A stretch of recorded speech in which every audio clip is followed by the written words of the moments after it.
All right, everyone, we are going to go ahead and get started. Welcome to the Neurodivergence and Mental Health in Black Youth Summit, sponsored by ChildNEXUS.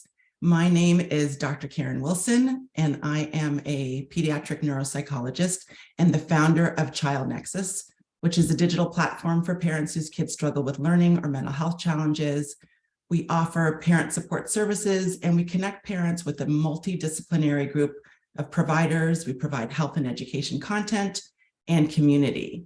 And, we're a young organization. We actually incorporated in March 11th, 2020. I remember because it was about a couple days before the pandemic hit.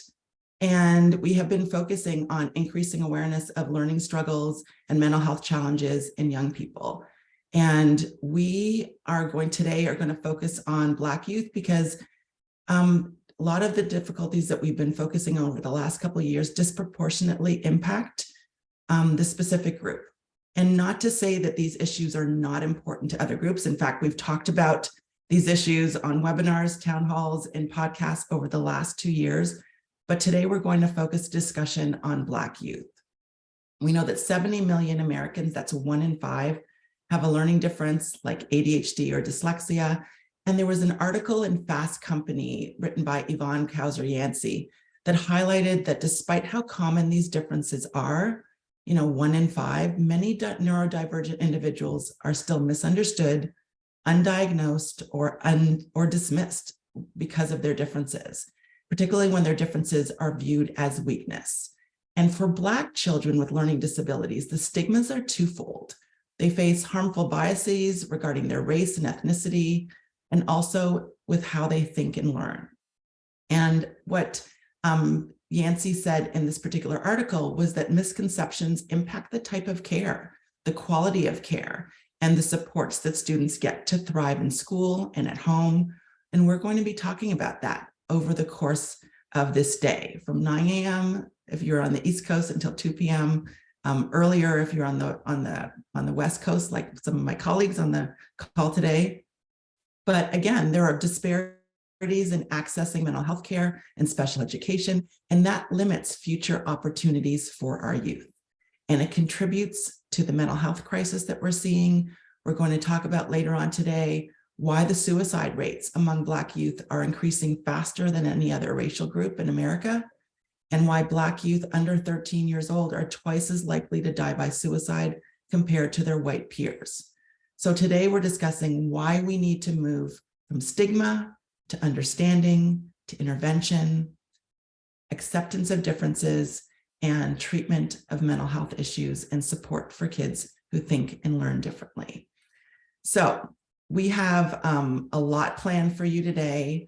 Our first session is going to be a discussion with Juniette Kanga and Maria Kennedy. And I'm going to kick it off by talking a little bit about the state of the problem. And then we're going to have a discussion. That's really how we kind of are describing what we're doing today. We're starting a discussion because we know that these are heavy topics. We can't solve the problems all today, but we're starting a discussion. And hopefully you'll leave here with increased understanding and an action plan for moving forward and helping to do your part in addressing this issue. So I am going to introduce Maria Kennedy. Juniette, I see you. I see that you're here. And I'm going to introduce you both, and then I'm going to get started. So Juniette Kanga is a mother of 5 children and a doctoral student at Bridges Graduate School of Cognitive Diversity. She holds a graduate certificate in twice exceptional education, is a trained social emotional needs for gifted facilitator, and supports interest-based learning for non-traditional learners, such as homeschooled and twice exceptional children. Maria Kennedy is the director in the Bridges Education Group. She is a speaker, author, and advocate, and has been an educator for almost 30 years. Maria has traveled internationally, teaching students and training teachers how to tap into the strengths of their gifted and challenged students. So thrilled to have you both with me here today and excited to get started to have a discussion. Thank you, Karen. Yes, so I am going to kind of kick things off, like I said, and then we'll go from there. We've got some people already standing by. And, I said that Fast Company, this article by Fast Company kind of planted the seed for this particular summit. But as you both know, we've been talking about this for the last couple of years. I think I've been in this industry for over 20 years, identifying kids who have learning struggles and connecting them with providers, and also talking to schools about how to support kids. And then this article came about, and I thought, we have to do something specifically to address this issue. And that's why we're here today. And so we are focusing first on identifying learning and thinking differences in Black youth. And, incidence of learning disorders, it's about 20% of school-age children. Like I said, that's 70 million individuals in the United States. That's a lot of people. And about 13% of public school students receive special education services. But I think what's most interesting is that an additional 15% of students, regardless of their ethnicity or socioeconomic background, have learning difficulties that are unaddressed and unidentified, right? And we also know from the mental health literature that about 20% of kids will meet criteria for a mental health disorder by the time they reach age 18. And I talk about learning differences and mental health together because they are inextricably linked. You can't be a kid sitting in a classroom struggling with learning and not experience some self-concept issues, some issues with anxiety, and even some issues with mood. And so I want to be able to talk about those things as well. We also know that racial, ethnic, and language minority students are less likely than their white peers to be identified as having learning disabilities, and as a result are underrepresented in special education. We know that Black kindergarten children in the US are actually 70% less likely to receive an ADHD diagnosis than their white peers. And Black children and children of color may be diagnosed with autism up to 2 years later than their white counterparts. So we're not identifying a lot of kids. We're missing a lot of kids, and we're misidentifying a lot of kids. And so, the problem is that lack of identification delays intervention. And the thing is that we have a lot of effective interventions, which we're going to talk about later on today. But when you don't identify kids or you misdiagnose kids, that deprives them of the ability to access interventions that can change their lives. And these interventions are critical for academic development, emotional development, and social development. And it just contributes to the disparities that we're seeing in health outcomes. Health outcomes, again, in Black youth who are disproportionately impacted. And what does that look like? If you think about ADHD, like I said, Black children are less likely to be diagnosed with ADHD. And a lot of research is suggesting that they are showing the behavioral symptoms, the behavioral profile that looks just like their white peers, but they're not being identified as having ADHD. And so if you think about what ADHD looks like in the classroom, if you think about a preschool classroom, ADHD manifests as hyperactivity, hyperkinesis, impulsivity, difficulties following directions and instructions, talking out of turn. And what we know is that in preschool, as early as preschool, kids are getting suspended and from school as a result of a lot of these behaviors they're exhibiting. And even though children with ADHD make up only 2% of the preschool population because they're not identified as having ADHD, many of them that young, they make up 53% of suspensions and kids who are getting expelled from schools. Kids with behavioral problems make up only 4% of the preschool population, yet they make up 71% of kids who are being suspended from schools. And so if you think about any disability, whether it's ADHD, whether it's anxiety, a behavioral problem, developmental delay, 75% of those who are expelled from schools or suspended at the preschool level have a disability, 75%. And what we know is that suspensions and having kids being expelled from schools is not support.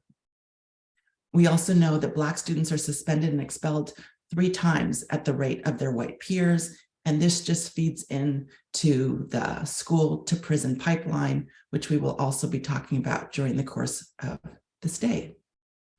There was a meta-analysis that was done looking at kids with incarcerated individuals with ADHD rather. And this was across 15 different countries. So it's not just here in the US. And what they found that was about 25% of the population, of the incarcerated population, met criteria for ADHD. And that is just ADHD. That doesn't include individuals with dyslexia, who we also know are at higher risk for incarceration when they don't get support, or other learning disabilities. So what can we do to address this issue and provide support rather than incarcerating our young people? We know that we have ways to identify kids who are struggling. We know that identifying kids with a good evaluation sets them up for success, because then we move from, again, misunderstanding, misdiagnosis, and kids being under-identified or misidentified to really having a good understanding of why kids are struggling. And we can look at reading difficulties to give us an example. I do evaluations of kids who are struggling. Parents often bring their kids to me because their kids are behind either with reading, or they're struggling with paying attention, or they're not learning at the same rate as their peers, or they seem exceptionally bright, but for some reason there's a disconnect because they can't demonstrate what they know in the classroom. And reading is a really good example. For example, a kid who's, for example, struggling with reading comprehension. If we don't understand why that child is struggling, we have no idea how to intervene.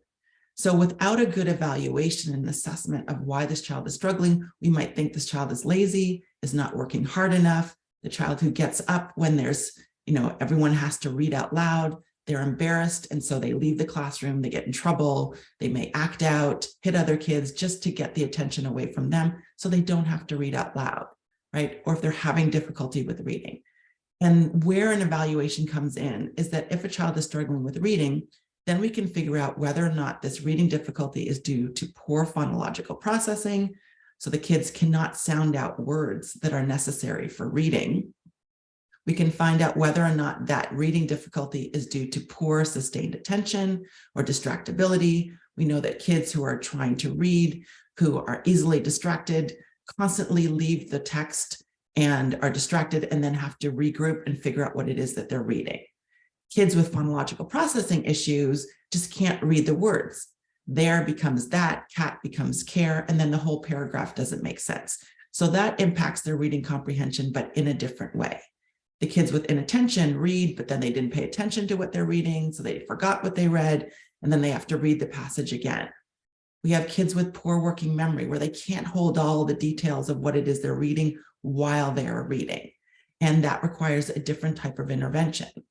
Some kids can read beautifully, they can read accurately, they can read quickly, but then they don't understand a lot of what the words mean on the page, and that impacts their reading comprehension. And then we have kids who read well, but they read really slowly. So it takes them a long time to read. They may be given a paragraph to read for a test, and after everyone is handed in their papers, these children are still halfway through the work, haven't completed the test. The test has to be turned in, and the most that they can get is 50% because they've only completed 50% of the work. So they're struggling for a completely different reason. And then we have students who just have a hard time encoding all the information that they're reading into their long-term memory. So they're forgetting information. And why where an evaluation would help in this particular instance, and this is just one example, is that if we do a good evaluation and we understand that why a child is struggling with reading comprehension, then we can intervene.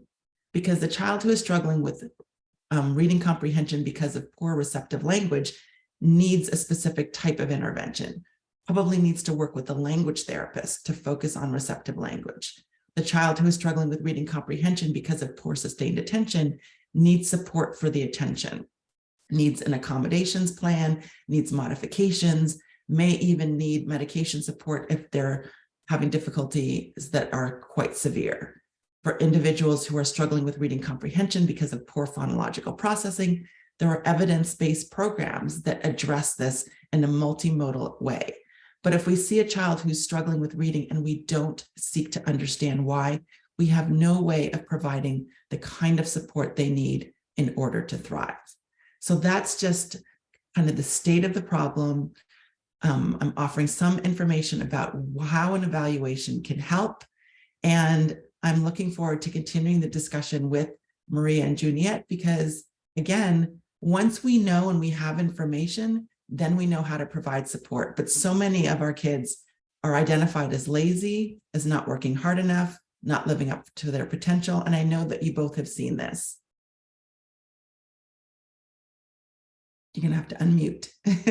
Oh yeah, that's my favorite words are the child is lazy, the child can't do, the child is a problem, the child this child will never learn anything, we can't help them, the child is literally thrown out, ignored, considered a waste of space, and part of that contributes to our children living down to those expectations and not getting the support that they need. Right. Let me show you. Wait, you know. Come on, machine. Sorry. All right, well, she's getting ready to share. Oh, it's showing now. For some reason, I could not see Karen's slides at all, so I'm excited. Oh, okay.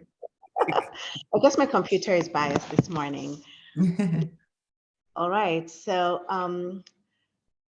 I think we've already been introduced, so I am not going to dwell very much here. I think we'll just go straight to the fact that we'll be discussing the learning differences amongst our Black youth. And what we want to do is kind of set the stage on where we are, what challenges are faced, but mostly, as Maria said, her favorite words are child can't do. We want to talk about what they can do, because there are superpowers that are within some of these children. And we know what they can't do, but at what point will we also be stepping in to see how we can be able to raise them up? So we can move along.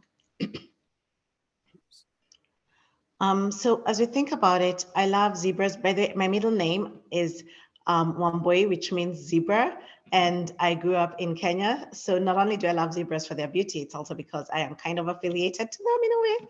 But you know, one thing about zebras is that they have unique stripes. It's like a fingerprint. And I don't know if anybody ever knew this, that all zebra stripes, sorry, excuse me.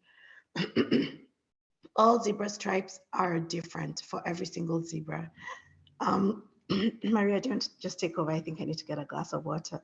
Oh, okay. So, yes, all zebra stripes are very, very different. One of the things that we love to talk about is the fact that our children, although they are all children, they are not all the same. And that expectation that they should all appear the same and do everything the same is a misnomer. And it also, I think, it limits our educators from truly seeing our children, because they have an expectation of what our children should look like, how they should perform, what they should think. And when our children don't perform that way, often the educators struggle to identify what the true cause of their perceived difference is, and instead tend to lump them all into that one category, usually for a child of color, that it's a negative connotation, it's a negative expectation. We all assume the worst.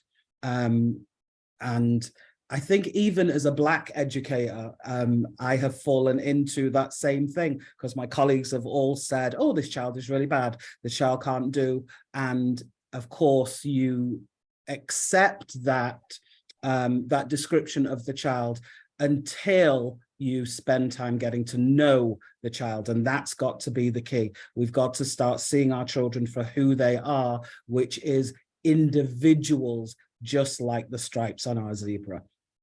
Yeah, and even just the beauty of who they are, and knowing that each of them is a masterpiece, and that they have a unique place in society and in what they can do. Maybe you want to move it back to a slideshow, but that's kind of the way we want to be able to approach this, is as we begin to reframe and moving, like we're saying, we're going to move from stigma to understanding. Let's understand the stripes on each of these zebras that we have amongst us. And you can use any other analogy. I just picked zebras. I'm biased because I said my middle name means zebra. So you can move ahead to the next slide. So one of the things that we like to talk about is the paradox of characteristics. A lot of neurodiverse children also present as what we call twice exceptional, and they tend to have great strengths and some challenges. And as Maria mentioned, in education, a lot of times the teachers just see the challenges. And I have been the recipient of that. And because I also have a child like this, actually, I think I probably have multiple, but, and I'll talk about them as we go along. And what you find is that, you know, when they have ADHD, autism, dyslexia, they may have very sophisticated vocabulary. I have one of my students in one of the classes that I've been teaching who's got excellent vocabulary, can talk up a storm, but he cannot write a word or read. He has to be able to listen to audiobooks. They're smarter than the tests show. So when someone like Dr. Wilson is doing all of this testing, they just show like huge disparities in terms of their results. And you can always ask her some more about that, but just very huge disparities in terms of being on one end of the curve and being on the other end of the curve. And others are very creative and spatial. And I'm not going to go into details because we have a lot more to be able to share. But at the same time, you find that teachers are just saying they're lazy. How come they don't, they aren't able to start their work? Actually, my child at 7 years old learned the word lazy from his first grade teacher because he didn't want to write. So he dictated his weekend news to her because he never understood, why do I have to tell you what happened over the weekend? But I can tell it to you, why do I have to write it? And writing, you know, just brain to writing has always been really difficult for him, which is a common characteristic as well. So he used to dictate it and then he would correct her spellings in between. And she was like, oh, so you're just lazy because you know how to write, you understand it. But no, it was because of this paradox of characteristics. You can move on to the next one. So when we look at public school enrollment right now, and I just want to show you the difference in terms of where our kids kind of get lost in the mix, you find that amongst Hispanic students, the increase from 2009 to 2018 is from 22 to 27%. Amongst white students, it has decreased. They've decreased their enrollment in public school, which is 54 to 47. And amongst Black students, it's 17 to 15%. The others were not huge gaps or they weren't as big. So I decided to not touch on it. But when you look at the next slide, those who have got an IEP or a 504, you find that Black students comprise 17% of those who have an IEP, even if they are such a small number that are enrolled in school. And even more concerning is that Native Americans are 19%.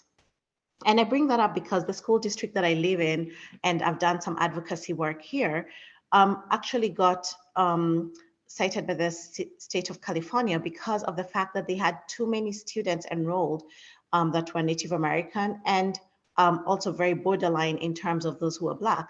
The interesting thing, though, is that as Dr. Wilson mentioned, they are primarily being diagnosed as SLD, so with a learning difference and not necessarily with ADHD or autism. So they're not getting the actual diagnosis that can be able to help them. And then others are being diagnosed as having behavioral issues. So they're getting IEPs for that. So that's really where the breadth of it is.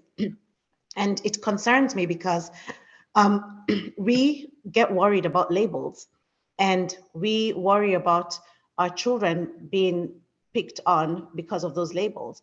And the reality is that that is what is happening. And we have to be able to step up. But again, as my husband always used to remind me, he's like, I don't want to be the angry Black man that goes in to argue for this. And that was our struggle throughout. I have a high schooler now, but this was starting in first grade. And if I had not found the right psychologist at the right time that got him first identified for a gifted program, and then he got later on identified for autism, we would never have been able to even learn these things. These were all just new terms, and it was scary, very, very scary, because you're like, at what point is it bullying because of race? At what point is it because of his differences, because he's quirky? At what point, like, it's just always so difficult to be able to pinpoint that social experience and the struggle in school. You can move to the next slide. So one thing that's really common in neurodiverse learners is slow processing. And I'm not going to go into the details of this, but this is a model by Thomas Brown about some of the areas that they struggle in. And because we don't want to talk so much about the struggle, I'm just going to say that executive functions are a challenge, and it doesn't change when they grow up. It's just that you teach different ways to be able to cope with it. So you can move to the next slide. So with slow processing, I want to give some actual tips here, since we said we want you to go away with tips, and Maria is going to give you a ton from the classroom. I don't teach large classrooms, it's small groups, since I work amongst small groups within the homeschool community.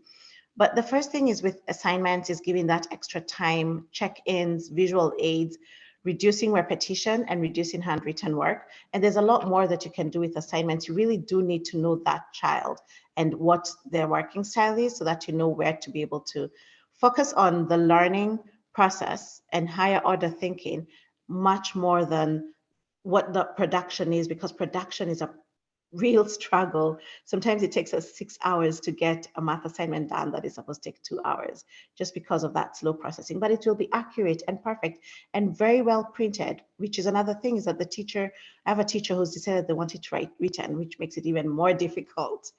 And then with regards to production, try using text to speech, giving quiet spaces, extra time, and you can ask for all of these things on your IEPs, and most of all, asking for notes. That's been a lifesaver for us, because the processing to be able to listen and hear what's been said and then be able to write it down is really frustrating. And so my child comes home with one note written. I think one of the most successful things has been a teacher this year in bio who decided to print everything and put spaces. So all he had to do is fill in the gaps. And that was the easiest thing, because that has been completed. But anything where it required you to synthesize and write the notes, that was impossible and has been impossible. It's easier for him to just come and tell me the story about it.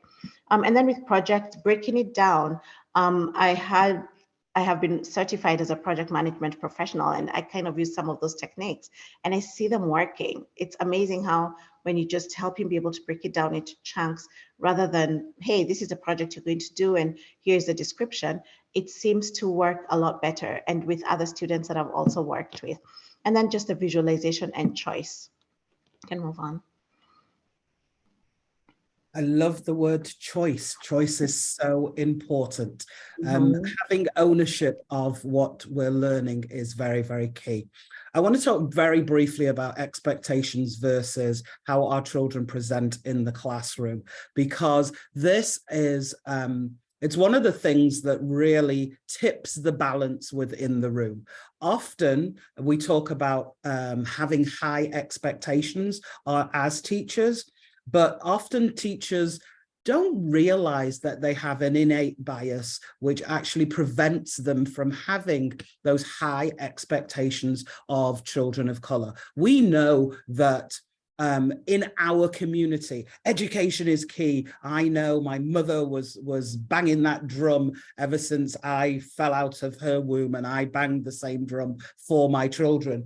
And, you know, we have always been told that you've got to be twice as good. You've got to work twice as hard. And unfortunately, that's true.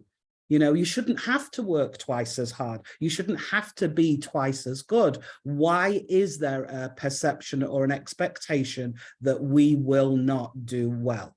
I read there was a study in 2016, and unfortunately I've forgotten at which university, but they polled 64 white university students, and they literally gave them pictures of 5 Black students and 5 white students, and then asked them, when they showed them covered images of possibly what could be a gun or what could be a toy, they asked them to say, oh, did they think that kid had the gun? Did they think this kid had a toy? And what they discovered was that they predominantly identified the Black children as having a gun. When they did it with terminology, they identified the Black children as using violent language. And so, whereas we had believed that, I guess that I hate to say the word, but racism happened particularly to Black men when they were older,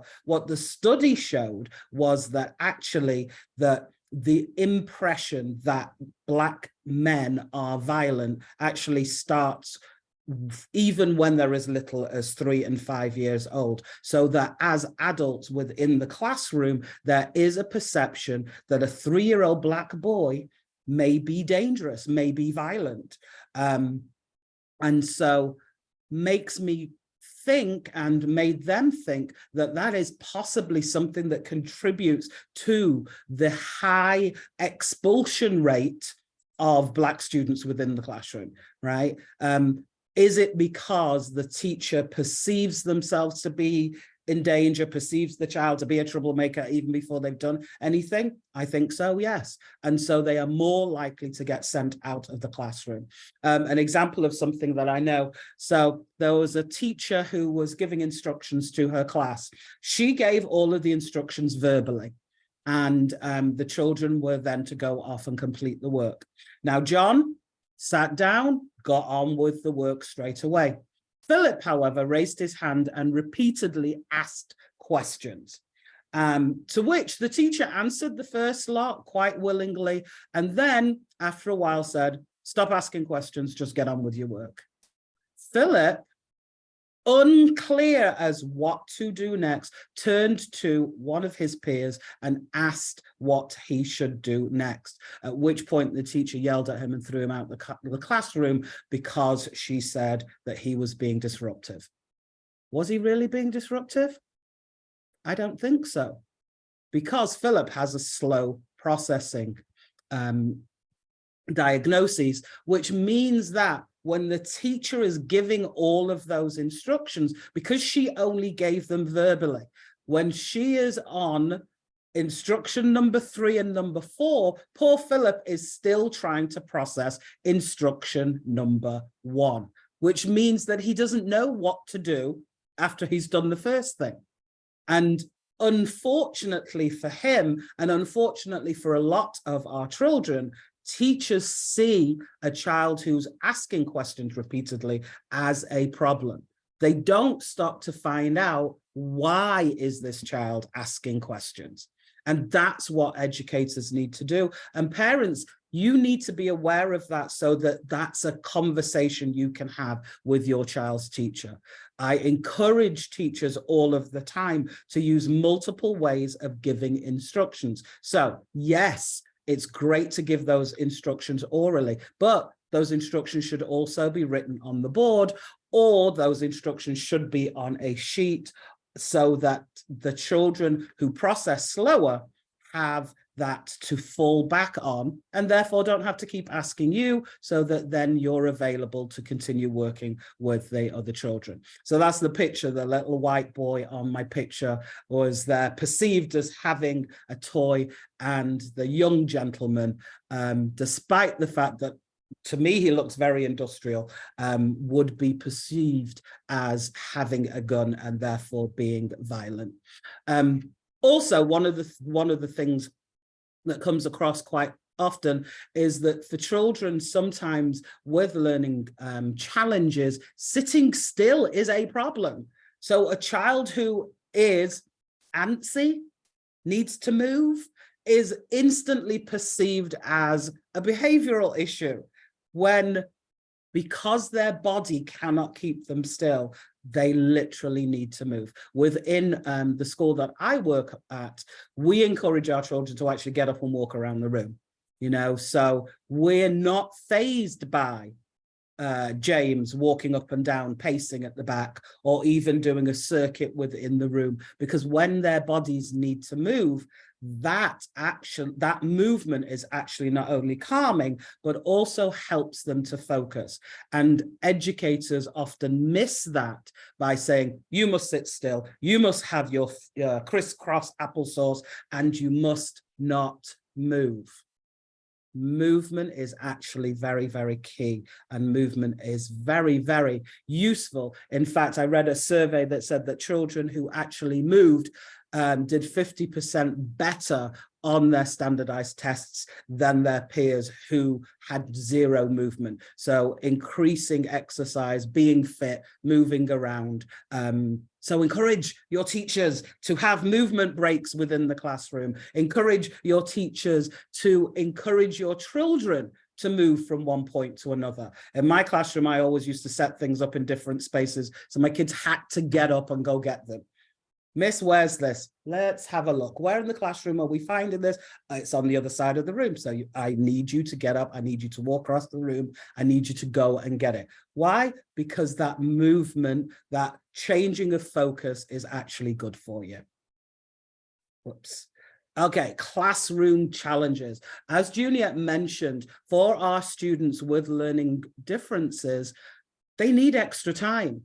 If you process slowly, then you need time to process. It doesn't mean that you're lazy. It does not mean that you're avoiding. It means that you need additional time to work through what you have to go with. Often that key is that children, so if your child's possibly struggling, you know, particularly with multi-step problems, right? So if your kid doesn't want to do those multi-step math problems, if they tell you that they really can't deal with them, that could be, obviously I'm not a doctor, but it could be an indication that their processing speed is not the same as their peers. Now, that doesn't mean that they're stupid. That, in fact, they're often more intelligent than their peers, but what they just need is a little extra time to process, to assimilate that information, and then be able to do the work that is necessary. If, of course, they're made to feel bad about the length of time it takes them to do anything, then they do what is classic, which is shut down, because they're not in a safe environment. So within the home, encouraging your children to do things, multi-step things. So give them one task and give them a second task. It's really funny because we can actually not change exactly, but we can improve our processing speed by doing things in a particular order all of the time. And so within classrooms where they have routines, where things are done the same way, where a child is not every class trying to learn a new way to solve something or new processes for doing something, within that classroom, they will be successful because we always do this first, and then we always do this next. And therefore, that routine, that repetitiveness, which may actually upset some children, is actually really beneficial for students who have a specific learning challenge. Okay, so also, if your kid is having problems remembering instructions, then that would probably be a key that they possibly have a slow processing speed and therefore need additional support in that area.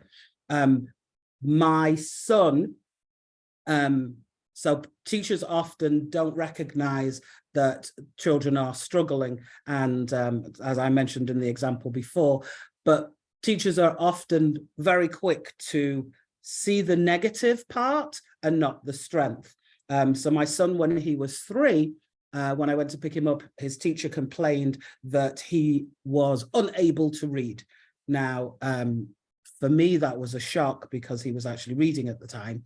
And but he'd refused to read the book that she had given him. So obviously he could not read, was her diagnosis, and that I was going to need to do some work with him. I was confused, and so I said to her, well, how many words are on the page? You know, so I just assumed maybe the book was just too hard for him. He was actually only 3, but was reading Disney style books. So she said, well, there's no words on the page. I went, pardon? She goes, no, there are no words on the page. I wanted him to look at the pictures and make up stories. My son had never seen a book that didn't have words on a page. He didn't understand that there was such a thing as you making up a story for a book. The book is supposed to have the story in it. And so when I explained to the teacher that he was actually reading and he had never seen a book without words. In fact, as a teacher, I don't remember ever seeing a book that didn't have words myself. She went, oh, I was very concerned. Why was my son's teacher's default only to look at what he couldn't do, only to identify what she perceived as his issue, rather than to actually talk to him and find out what was going on? She saw a dysfunctional Black male rather than an actual 3-year-old who was reading beyond the students in his class. He excelled beyond his peers, but she didn't see that. Why did she not see that? That really, really concerned me. And unfortunately, it's systematic of my son's experiences and the experiences of other Black children globally. As I've traveled around the world, unfortunately, I am not able to say that this is an American problem. It is, unfortunately, a global problem where people don't look beyond the pigmentation of the human being in front of them. They don't look for the strengths in the human being in front of them. Instead, they look for those problems and challenges only and dwell on those, which leads beautifully into strength-based assessment. I'm blessed and fortunate to work at Bridges Academy in Studio City, Los Angeles, and our program looks at strength. We are strength-based and talent-focused. So a strength-based approach focuses on providing educational experiences designed to align with the student's strengths, interests, and talents. And it's really, really important that we look at what children are interested in. You know, modern day children have access to so many things now because of the internet that we did not have. They know so many more things that at their age, we didn't know. So looking at what interests them, looking at where they're at, and then using that to catapult them forward is definitely the key. Strength-based learning is different to project-based learning, and people often try and mix those two or say that the two are the same. Now, children may work on a project and work through it, but with strength-based learning, we're looking at every single day in every single lesson, all of the time, using what children are already good at and helping them to identify what they're already good at, helping them to identify how they learn. Are they visual learners? Are they auditory? Are they kinesthetic? What is it that helps them process and understand and travel through the world in which they live? One of the examples that I have is a student, while I was working in the lower school, a student that their children were actually working on a project at the time. And the student just didn't want to do it. He could find nothing of interest in this group and did not want to do it. And his teacher asked me if I would take him and find something else for him to do. So I said, sure, let's go find something else to do. So we sat down and we talked about what his friends were doing and why he didn't want to do it, and what sort of things he liked to do when he wasn't in the classroom. And he talked about Minecraft. He loved Minecraft, thought Minecraft was the coolest thing. He would play on Minecraft forever if they would just let him. Just let me sit in front of my computer all day long and I build in Minecraft for the rest of my life, right? This kid was a builder.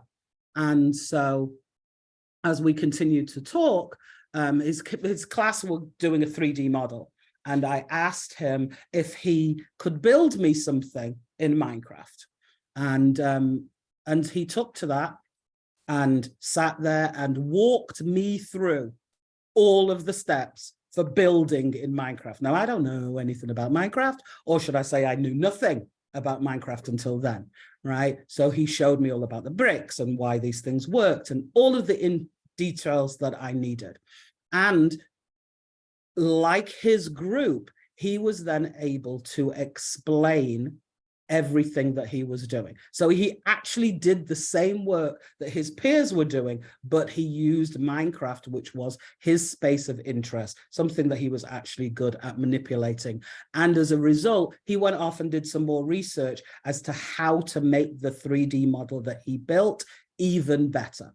So by using his strengths, we were actually able to help him go deeper into the project that he was working on, and he was blissfully happy, and so that was a success.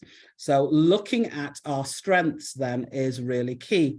And in the day-to-day thing, we look at how do you like to demonstrate your learning? And that's what we have children do. So as a strength-based intervention, how are you going to tell me what you've learned today? So maybe we read, maybe we drew, you know, but how are you going to convince me that of what you're taking away from this actual lesson? So you could write an essay, because there are children that like to write. You could draw a picture. You could create a comic strip. One of our students for a story writing actually wrote the story out as a comic strip. And it was very, very interesting, because when we showed his parents, he did this wonderful, of so much detail. When we showed his parents his comic strip that he had done for an assessment, they said, oh, he used to like to draw comics, but he hasn't done them because he was picked on in his last school for drawing comics. But because he was given the freedom within our environment to draw his comics, then that became a mode for him to demonstrate his learning. One of my students loved to sing, and for one of the assignments, she wrote an entire song and sang it as a method of sharing how she was learning. Obviously, there's drama, there's improv, there's dancing, and we keep the other. We give children an option always to share with us how they would like to demonstrate that they are learning. So it's definitely student focused. It definitely taps into already what students are doing really well, where their interests are, and then gives them ownership. So as Juniette said, they get a choice. When they have a choice of how they want to share what they're learning, then they have a better sense of ownership. And with that comes more self-confidence, and gives them then more of a desire to attempt something that they might find difficult. Because when you feel good about yourself, then you're more likely to tackle something that's a little bit harder. Juniette. Thanks, Maria. I know we have 6 minutes. Oh, yeah, but I think we may have to go like about 5 minutes over, because I have a couple of things that I just want to make sure we can tackle. But I want to say to the audience, please start to put your questions in the chat so that we make sure that we can be able to address them, whether it is now or later on. But you can move to the next slide. I think what I want to piggyback on here is what Maria has said. I'm going to skip anything repetitive, but I will say about Minecraft. My 14-year-old still plays Minecraft, and you know, therapists have said he's overage for it, but he still does. And for his bio assignment, one time he decided to display the cell in Minecraft and was showing me the Golgi and endoplasmic smooth reticulum and all of that in Minecraft, and he did a perfect job. So it is a wonderful thing to be able to let the kids choose. I want us to be able to think about stigma and strength, and because that's why we are here. And a strength-based approach helps us be able to focus on that educational experience, but we need to think about the disclosure, like at what point do we want to be able to disclose, because bullying truly still does happen, and the labeling. But then the fact that having a diagnosis helps guide you to be able to know what kind of interventions to use to a certain extent. Like I said, all zebras are different, so not one child is the same in any given way. And then we need to begin to reframe the stigma of, to promise and potential. And by this, I mean thinking about an autistic child. we keep hearing about how they're so hyper-focused and that they're just always obsessed with, they have obsessions, right? But we need to begin to talk about these as interests. And these are their interests, and this is what drives them, and use those interests, because that is what makes them become who they will be in the future, and even makes them the innovators and just the different thinkers that they will be and how they will be able to thrive. And it also gives them a sense of calm. Things like capitalizing on cultural connections. I know a lot of people either have religious values or cultural values or whatever it is. Capitalize on those so that they can feel that sense of identity, because they feel lost. It's like, I'm Black, I'm watching all of these things on the news. I'm also trying to figure out why my mind thinks differently. I don't quite fit in. I'll tell you, my son, who is neurodiverse, and my other kids as well, the places where they fitted in the most, it wasn't even with people of my cultural heritage or of their skin color. It was with other neurodiverse kids that thought as fast as them, were creative like them, and where they felt, oh yeah, we can have a conversation. So there's different ways in which you can be able to capitalize on those cultural connections, but then also not feel bound to them. And then priming your privilege of parenting. This is a big one, because being available is a big thing. Being able to listen to them, you just will learn some of the great ideas that they've got without taking time to listen. And I'm going to give you an example very soon. And then affirming them, because they're not hearing this in school. And then of course, developing a social identity, as I mentioned. One of the things that Maria just mentioned is the Twice Exceptional Center with the strength-based assessments that they do. The strength-based assessments apply to all kinds of students, not just Twice Exceptional. And I have used this, and Maria can go to the next slide. I have used this in the school where I conducted the assessment over my child, and then took it to the school and let them know what the strengths are so that it can go into the IEP. It kind of went in, but I will tell you, there was a science and math teacher who agreed to take in some of the recommendations, and a language teacher that didn't. My child is very strong in terms of language and loves to read, started reading at 2 years old. He fell in love with math and science, because guess what? She was chunking, she was using all of the different strategies that I'd asked her to apply, and was using his strengths to lead. And therefore, he began to love school. And that was one of his most successful years. So about community and growing together, you can go on. We need to be able to grow together as a community. And Maria is going to talk a little bit about our lessons learned from the Future is Inclusive, which is a conference and symposium that we started last year. And we hope to be able to propel into a movement. We were very, very fortunate with Dr. Joy Lawson Davis, to put on a symposium which was exploring our neuro and cultural diverse community. So we got together parents and students and academics, and they, over 3 days, they discussed their feelings, who they were, what their culture was, and how this intersected with their children's learning challenges and their diversity. What we learned was that a lot of parents feel alone because they are struggling to juggle what's going on at school, what's going on at home, and they're often made to feel that their child is the only problem and everything that is wrong with the world is as a result of their child's behavior. So we want to create a community, and so that was what people asked for. And so we are going to be doing more Future is Inclusive events, and we would like people to join in that conversation and help us create not just a local but actually a global community where people can support each other by sharing their experiences, so that you know that you're not alone. Often as a Black community, we hide because we feel that it's really bad that our children have a challenge. It's not bad. It's very, very normal. There are lots of children with challenges, and we need to come together and support each other, because by supporting each other, there is strength, as they say, in numbers, and strength in community. So we'd like to continue to grow our community, and we'd like you all to be part of it. Mm-hmm. And Maria, you know, one of the things is that we want to be able to get people thinking from that strength-based perspective. And I know we've talked a lot about choice here. I feel like I need to close with choice, because we want to make sure that you go away knowing that your child has got strengths and that they also need to be able to have that choice. This year, when we started, this is my first year homeschooling officially. And one of the goals was to be able to use interest-based and strength-based learning. And one of the things that we did was have high school ELA using games, because one of my kids loves video games.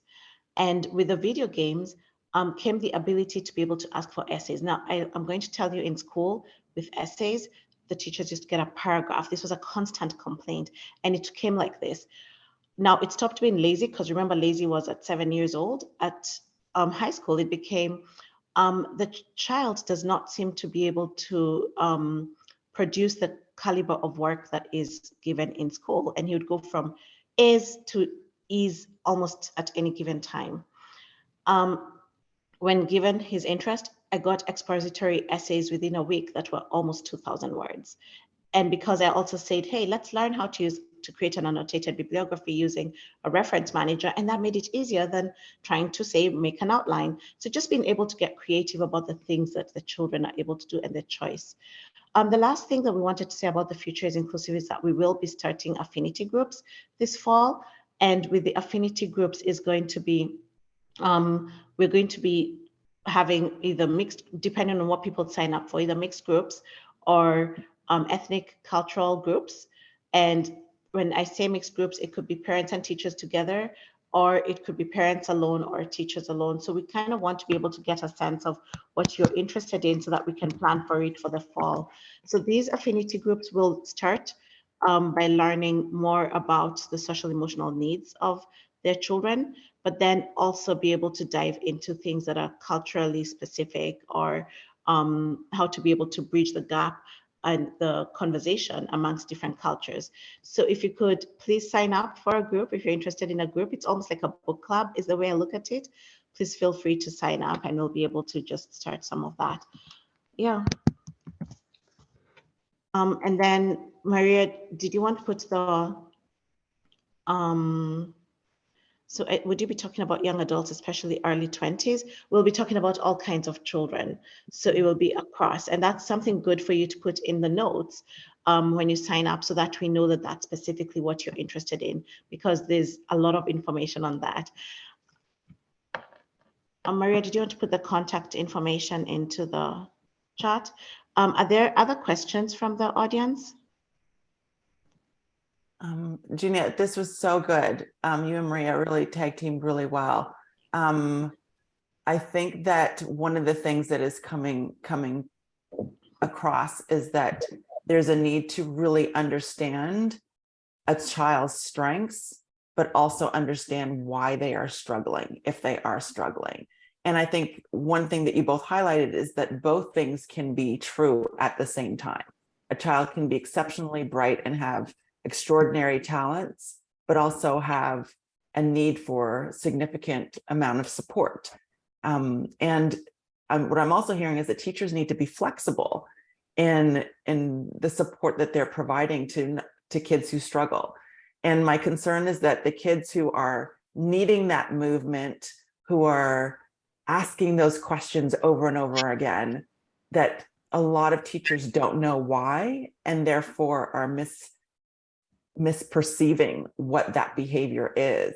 And then you get what we've talked about, laziness or being rude or being disrespectful or being disruptive. But if we move from having that perception to really seeking to understand, why does this child keep asking these questions, then we can really move to providing appropriate level of support.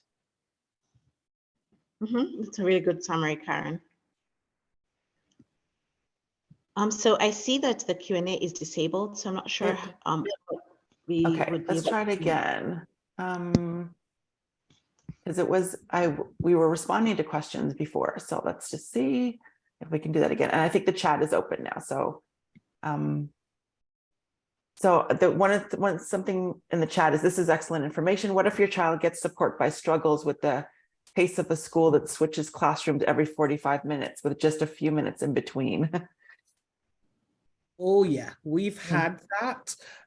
So for children, for children who cannot transition really, really quickly, what we have recommended and what we have found to work is to give them an additional time. So if there's a 5-minute transition, then to give them an opportunity to go somewhere else and get an additional 5 minutes.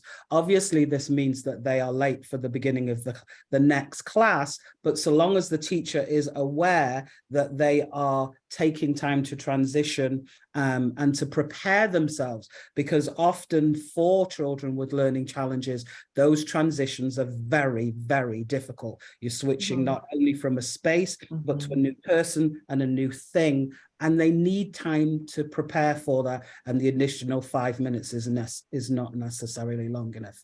At our school, we're blessed that we have counsellors, so our children can go and sit in the counsellor's office, talk to the counsellor for an additional 5 minutes in order to prep themselves. But if you don't have a counsellor's office, then it's looking for a safe space. So maybe there is a quieter space in the hallway where they could just go, where there is a chair, they could just sit down. Maybe it's something as simple as just reading a book for 5 minutes, being able to sketch on a pad for 5 minutes, just to be able to calm down, to decompress from the last activity, and then prepare themselves for the next one. So talk to your school about getting that additional transition time and explain the benefit for not only the student, but for the teacher, because when the child comes into the classroom calm and ready to learn, then they have a less of an impact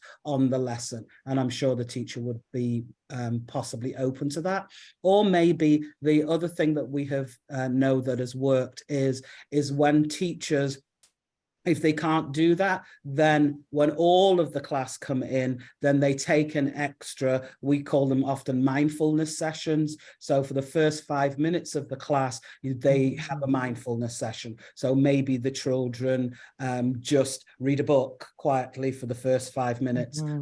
And everybody's doing the same thing before we get started on that activity. You know, so they can all come in, they can all sit down, they can all take a few minutes to focus, to draw, to read. We've even had children just put their head down on the desk in order to just calm themselves. Music is also a very good calmer. Depending on the school's policy, we've had students who have literally come in. We had a student who had an MP4 player. And so he would just come in and would listen to his music for the first 5 minutes. That would help him calm and refocus. Then he was ready then to be engaged in the class. Yeah. Thanks a lot, Maria. And this is somebody in the chat has said leave early from class to transition. And I was going to say that was a wonderful thing for my child, was, you know, try and, even if he hasn't finished all of the work, because remember there's slow processing, you'd get the chance to leave early, go read in the next class as he waits, or go listen to them, like just be able to do that, because it is very, very taxing to the mind. Somebody else is asking about the schools in LA County. I feel like we need to take that one offline. So if you could please email maria.kennedy or email just use one of the emails we've put in there. I feel like we could be able to set up time with you, because this is a long, really long answer in terms of how to be able to select a school. And then somebody has asked how to respond to a student who mentions what sounds like misunderstanding, difficulty, or even abuse at home. Karen, did you want to take that? Yeah, I mean, that's a lot. I mean, that's a big range from misunderstanding to abuse at home. Obviously, safety is first and foremost. If there's any concern about that, we want to, you know, check in with officials and report that. But if it's misunderstanding and difficulty, setting up a meeting with parents, you know, and explaining what you're seeing in the classroom. I will say to validate for parents who are seeing struggles at home with, you know, not understanding directions, having struggles. Have a meeting. You do not have to wait until parent-teacher conferences to set up a meeting with teachers to say, this is what I'm seeing at home. And are you seeing this also in the classroom? And also teachers, if you're seeing something in the classroom, to call that meeting with parents to see, are you seeing this at home? Because oftentimes that can provide a lot of insight into what might be happening. And obviously abuse is an extreme situation, and that will have specific interventions and things that you have to address.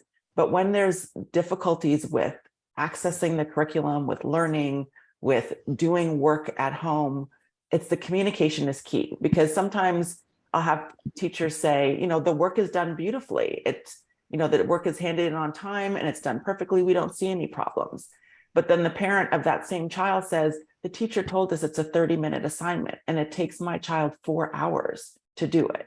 And so without communication about the work that is needed to get that perfect paper turned in and how much support the parent needed to provide that student to get that work done, there's lack of understanding about how effortful that might be and what processing differences that child might have that impacts them in the classroom. Yeah, and that's a big deal in my home, but that's partly why we moved into homeschooling, because it was so tedious to go back and forth with teachers about tons of homework that would take the whole weekend and cause conflict with the parents. Yes. And that conflict ends up affecting the child as well, because they get so taxed mentally, and they also begin to get sad and depressed about it. Which is why it really is important, particularly if the teachers do insist on homework, that as parents, you have a conversation with them about alternative ways for your child to demonstrate their learning, because that essay or that piece of work that takes 4 hours is not good for the child. Maybe it's simply, if it is that the class does 20 sums, well, then can your child do 2? Will the 2 out of that demonstrate that they have mastered that skill? So as parents, we need to be, we need to talk more to teachers. There is that expectation that the teachers know everything, but ultimately, you have spent more time with your child. So ultimately, you know things that the teacher doesn't know. And so by sharing those things with the teacher, then hopefully that dialogue can help make life easier for your child. But it's definitely important, just like Dr. Karen says, to reach out to the teacher, to sit down with them and to let them know what's happening at home, how your child is dealing with the work that's being set, and negotiate a better form of assessment from the home for your child. Right. And the other thing that teachers might not be aware of, they might be already thinking learning difficulties, but kids can struggle in the classroom for a host of other reasons, particularly Black children, that have nothing to do with differences in processing. They can be internalizing negative stereotypes. They can feel like the other or an outsider when they're in schools where they are the minority. They can have difficulty finding role models. And then they also face multiple microaggressions on a daily basis. And so those are things to keep in mind as well. Teachers may not be, it might not even be on their radar that that could be happening unless it's overt. And as we know, it's not always obvious what that looks like. And particularly when the perception of what is happening is internalized, you won't see it. You might see the withdrawal, you might see the lack of motivation to complete tasks, you might see the difficulty focusing that has nothing to do with attention issues, but it's really some of these other environmental factors that are playing a role. I think it's important to say that. And Definitely. Can I just add that it doesn't, just the fact that you have a teacher who is the race of your child does not necessarily mean that it's going to be working out well, because they may also have the same perceptions. I just want to quickly read something that I'd come across, and this was at a HBCU. And this student was told his second week or third week of school, he basically was told by a professor, you must have some kind of mental hindrance or disturbance for you to even write this paper. This comment was made in a disgusted tone by this professor, who was utterly disgusted at the fact that I was in his class. He followed up the comment by asking me in front of the other students if I had some kind of mental illness. So anyway, he went on to say no, and then eventually, after being pressured multiple times, said, yes, I'm on the autism spectrum. And the professor told him, you might not be able to do well in this class due to the rigor. He ended up with a 96%, but can you imagine sitting through that class through the whole semester thereafter. So, and this is at a HBCU where really they should know better. It's in college. There should be support. So just think about it from an elementary perspective, going to up to that higher level. It's a challenge and it's a journey, but we can do this. We can do this. Absolutely. Absolutely. This is such a great discussion, and it's a great way to kick off this summit. I don't see any more questions right now, but I'm sure we'll get some more during the day. And I think you both put your contact information in the chat. So if people want to follow up with you, they can. I also put a link to the podcast episode that you both did on this particular topic, if people want to take it on the road with them, and just encourage people to reach out to you both, because you're both a wealth of knowledge and have provided great support and understanding to kids who, and families and educators who have children in their lives who think and learn differently. Oh, there is another question that came in. We have time, right? Yes, we can go. How to support a young adult in 20s, close to mid 20s, to gain independence and skills while they need our help. Will you both be addressing that as well in your affinity group? Because that really is about transitioning to adulthood, which is a significant issue for students. And I don't know if, struggles with executive functioning. Absolutely, because in kids who learn and think differently, if I think about ADHD, for example, there can be as much as a 3-year delay in the development of that front part of the brain that's responsible for executive functioning, planning, organization, time management, prioritizing, decision-making, judgment, and that's on average. So for some, it might take a little bit longer for that part of the brain to develop. What that means is that many of the students that we work with, that I see, continue to need parental and societal support as they're making that transition to adulthood. You know, even though they're 18 or they're 24, they may still need some tools and strategies to help them. And many of the strategies that we use to help college students and high school students will help adults who are having difficulty with launching right into adulthood. Adulting is hard. It's hard for us all.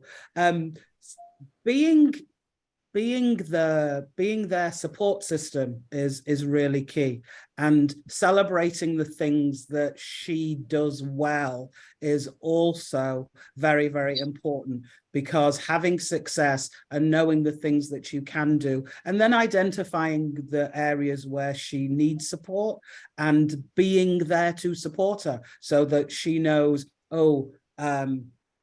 here's my schedule, here's this picture schedule, I know how to do this. However, I need to do something else, but I don't know how to do it. I can call my mom and I can continue to talk. I'm working with a 19-year-old young man who's transitioned into college, and I'm part of his support system, so that there are things that he knows that he can do, but then he can call me to ask me questions about certain things. And he has a window of time usually during the day. However, he will call me outside of those hours.